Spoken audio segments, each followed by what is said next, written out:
হয় বৰ্তমান মই উপস্থিত আছোঁ বিহালী বিধানসভা সমষ্টিৰ বাঘমাৰী অঞ্চলত যি স্থানত আজি বিশ্বনাথ জিলা প্ৰশাসনৰ উদ্যোগত বৃহৎ এক উচ্ছেদ অভিযান অব্যাহত আছে। পুৱা 6 বজাৰ পৰা বিশ্বনাথ জিলা প্ৰশাসনে বাঘমৰা এই যি মৌজাৰ বাঘমাৰী অঞ্চলৰ 3 স্থানত নামপাৰা পশুকটা আৰু চটপামত প্ৰায় 664টা পৰিয়ালৰ ভূমি উচ্ছেদ কৰিছে।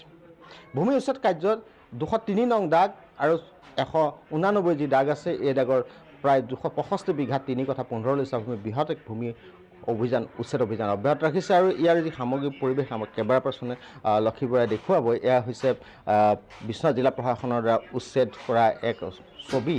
এয়া আপোনালোকে প্ৰতিদিন টাইমৰ দৰ্শকসকলে দেখিছে। এনেদৰে বিশ্বনাথ জিলা প্ৰশাসনে বাঘমাৰী অঞ্চলত 3 স্থানত নামপাৰা চটপাম আৰু পশুকটাত তেওঁলোক বৃহৎ এক উচ্ছেদ অভিযান অব্যাহত ৰাখিছে। বিশ্বনাথ ৰাজচক্ৰৰ বাঘমৰা মৌজাৰ 203 নং আৰু 189 যি দাগ আছে দাগৰ 64টা পৰিয়ালৰ 265 বিঘা 3 কথা 15 লৈছা ভূমি উচ্ছেদ অব্যাহত ৰাখিছে আৰু এই গোটেই সমগ্ৰ দৃশ্য প্ৰতিদিন টাইমৰ দৰ্শকসকলে দেখিবলৈ পাইছে। আমাৰ এই যি বিশ্বনাথ জিলা প্ৰশাসনৰ উদ্যোগত যি ভূমি উচ্ছেদ অভিযান অব্যাহত আছে এই সন্দৰ্ভত আমি সবিশেষ কেনেধৰণে অব্যাহত আছে আমি জানিবলৈ যত্ন কৰিম। আমি আমাৰ এই গোটেই বিষয়টো সন্দৰ্ভত আমি জানিবৰ কাৰণে আমাৰ লগত উপস্থিত আছে বিহালী বিশ্বনাথৰ কেইগৰাকীমান সাংবাদিক আছে। সাংবাদিকসকলৰ পৰা কেনেধৰণে ভূমি উচ্ছেদ অব্যাহত হৈছে বা অব্যাহত ৰাখিছে বিশ্বনাথ জিলা প্ৰশাসনে শেহতীয়া তথ্য কি আছে সেই সন্দৰ্ভত জানিবলৈ আমি যত্ন কৰিম। আপুনি এগৰাকী সাংবাদিক হিচাপে আজি উচ্ছেদ অভিযানস্থলীত উপস্থিত আছে। আপুনি কি দেখিছে আৰু কেনেধৰণে অভিযান? চাওক, আমি পুৱা 6 বজাৰ পৰা ইয়াত উপস্থিত আছোঁ। পুৱা 6 বজাৰ পৰা যি বিশ্বনাথ প্ৰশাসনৰ উচ্ছেদ অভিযান আৰম্ভ হৈছে 40খনকৈ বুলডোজাৰ আৰু সহস্ৰাধিক আৰক্ষীৰ জোৱানৰ উপস্থিতিত সম্পূৰ্ণ নিৰাপত্তা কটকটীয়া কৰি পেলাই তেখেতসকলে উচ্ছেদ কৰিছে আৰু 265 বিঘাত যি 732টা পৰিয়াল আছিলে তাৰে 68টা পৰিয়ালে ইতিমধ্যে গুৱাহাটীৰ যি উচ্চ ন্যায়ালয়ত তেখেতসকলে গোচৰ তৰিছিলে। গোচৰ তৰাৰ পিছতে 68টা পৰিয়ালক স্থগিত ৰখা হৈছে এই উচ্ছেদৰ পৰা।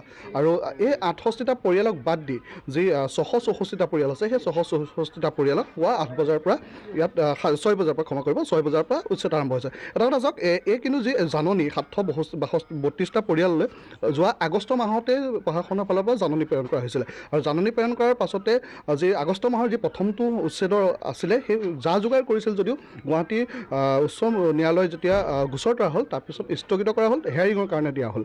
তাৰপিছত পুনৰবাৰ ছেপ্টেম্বৰ মাহত কৰা হৈছিলে। ছেপ্টেম্বৰ মাহতো আৰক্ষী প্ৰশাসন বুলডোজাৰ সাজু হৈছিলে। দেখিছিলে বাঘমাৰী চেণ্টাৰৰ সন্মুখতে প্ৰায় 40খন 50খন বুলডোজাৰ আছিলে। তাৰ পাছতো কিন্তু সেই স্থগিত কৰা হ'ল, কেঞ্চেল কৰা হ'ল এই উচ্ছেদ।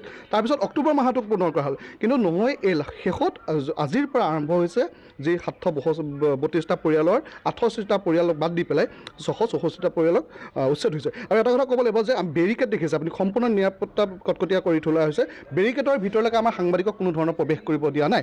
গতিকে কিয় কাৰণে যোৱা বিশ্বনাথৰ জাপৰি গুৰিটো হৈছিলে তাত আমাক সাংবাদিকসকলক ধুনীয়াকৈ যাবৰ কাৰণে এটা নতুন পাছ দিয়া হৈছিলে, কিন্তু এইবাৰ কিহৰ কাৰণে দিয়া হোৱা নাই সেই কথাষাৰ আমি নাজানো। কিন্তু সাংবাদিকসকলে কিন্তু বাতৰি পৰিৱেশন কৰাৰ ক্ষেত্ৰত বহুখিনি আমি কষ্টৰ সন্মুখীন হ'বলগীয়া হৈছে, কাৰণ যিহেতু ভিতৰলৈ পৰিৱেশ আমি চাব পৰা নাই বা ভিতৰৰ যিসমূহ দৃশ্যাংশ আমি সেই দৃশ্যাংশসমূহ দেখাব পৰা নাই। গতিকে আৰু এটা কথা, এই উচ্ছেদৰ যিসকল লোক আছিল লোকসকলে এটা কথা দাবী কৰিছে যে তেখেতসকলক এই ভূমি আবণ্টন দিয়া হৈছিলে তেখেতসকলে চৰকাৰৰ দিনতে। বা আৰু এটা অথনি আমি এগৰাকী ব্যক্তিৰ পৰা শুনিব পাইছিলোঁ যে যিগৰাকী আমাৰ সাংসদ শোণিতপুৰৰ যিগৰাকী সাংসদ ৰঞ্জিত দত্তই ভোটৰ সময়ত তেখেতসকলে ইলেকশ্যনৰ সময়ত আহি পেলাই তেখেতসকলক নিশ্চয়কৈ দিগন্ত এই মুহূৰ্তত ধন্যবাদ জ্ঞাপন কৰিছোঁ। আৰু ইতিমধ্যে আমি দৰ্শকসকলক জনাইছোঁ যে 265 বিঘা ভূমিত উচ্ছেদ চলাব আজি প্ৰশাসনে।